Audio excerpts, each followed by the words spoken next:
मेरी शादी के बाद मैं ससुराल आई तो वहाँ एक बहुत पुराना नौकर भी था, लेकिन एक बात मुझे आज बहुत अजीब लगती थी कि नौकर हमेशा मुझे छुप छुप कर देखता रहता। एक दिन मेरी चीख निकल गई जब वो नौकर अचानक रात में मेरे कमरे में आ गया और मेरे साथ एक दिन अचानक छुप छुप कर घर का नौकर मेरी तस्वीरें भी खींचने लगा। मेरा नाम रीना है। मेरी शादी एक बहुत ही अमीर परिवार में हुई थी। मेरे पति अपने माता पिता की इकलौती संतान है। वो बिजनेसमैन है। घर में मेरे पति और सुमित और उनके माता पिता हैं। बिजनेस मेरे ससुर जी और पति दोनों मिलकर संभालते हैं, इसलिए वह ज़्यादातर घर में से बाहर ही रहते हैं या देर रात घर आते हैं। सुमित एक नई कंपनी शुरू करने की तैयारी में लगे हैं, शहर से कुछ दूर, जहां हमारी कोठी भी है, इसलिए हम दोनों कुछ दिन वहीं जाकर रहने वाले थे। कुछ समय हम साथ में बिताएंगे और पति वहीं से अपना काम भी आसानी से करते रहेंगे। अगले दिन सुबह ही हम कोठी पहुंच गए। कोठी की देखभाल के लिए एक नौकर रखा हुआ था जो वहीं पास में अपने परिवार के साथ रहता था। हम जैसे ही वहां पहुंचे तो रामदीन दौड़ता हुआ गाड़ी के पास आया। आकर उसने तुरंत गाड़ी का दरवाजा खोला और हंसते हुए बोला, राम राम मालकिन। मेरे पति ने बताया, ये रामू है, यही कोठी की देखरेख करता है।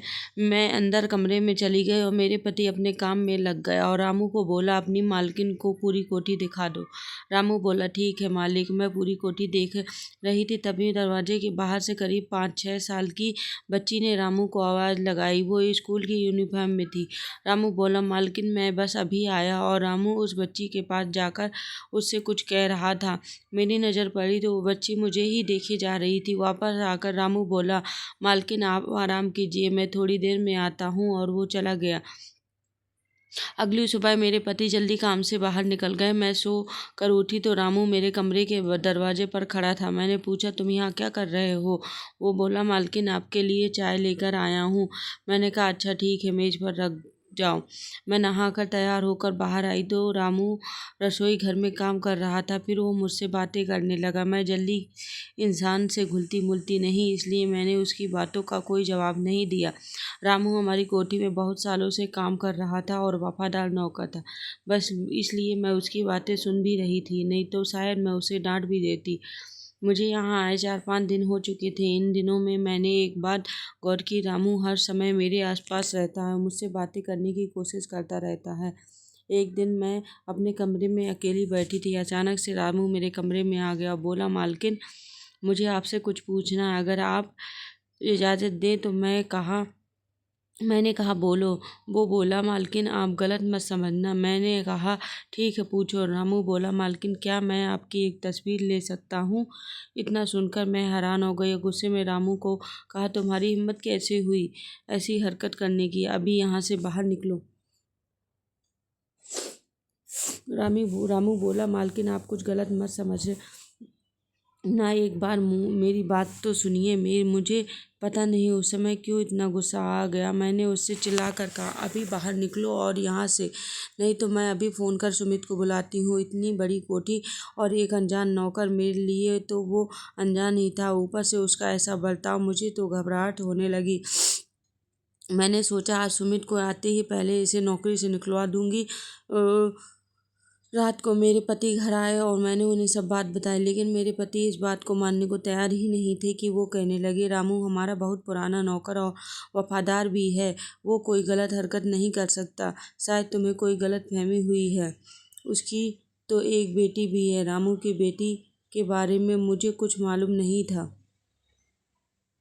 मैंने अपने पति से कहा, आप इतने विश्वास से कैसे कह सकते हैं?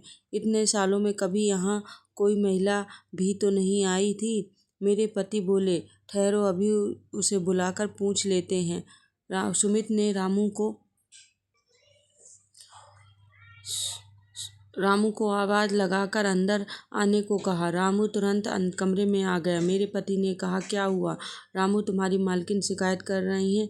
नौकर बोला, मालिक मैंने तो बस मालकिन की एक तस्वीर मांगी थी। मेरे पति ने मुझसे पूछा, किस लिए चाहिए तुम्हें तस्वीर?